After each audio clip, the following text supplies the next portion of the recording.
Nakarating na sa Bogo City, Cebu ang ipinadalang gamot at medical supplies ng Department of Health para sa mga naapektuhan ng magnitude 6.9 na lindol.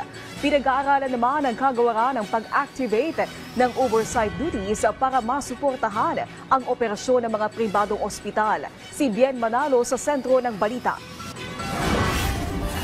Puspusan ang pag-alalay ng Department of Health sa mga lubhang naapektuhan ng pagyanig ng 6.9 magnitude na lindol sa Bogo City, Cebu.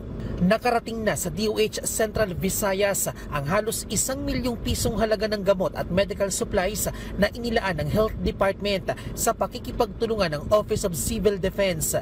Inatasan na rin ng DOH ang PhilHealth na sagutin muna ang gastusin sa ospital ng mga apektado. Alinsunod na rin yan sa direktiba ni Pangulong Ferdinand R. Marcos Jr. na tutukan ang kalagayan ng ating mga kababayan na naapektuhan ng lindol. Nakaantabay na rin ang DOH Philippine Emergency Medical Assistance Team doon para masiguro na tuloy-tuloy ang pagresponde.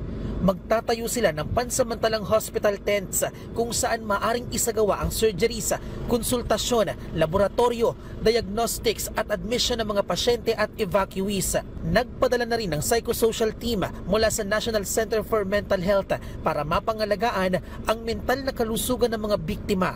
Pinag-aaralan na rin ng DOH na muling i-activate ang oversight duties ng kagawaran para masuportahan ang operasyon ng mga pribadong ospital sa Bogo City para sa tuloy-tuloy na paghahatid ng serbisyong medikal.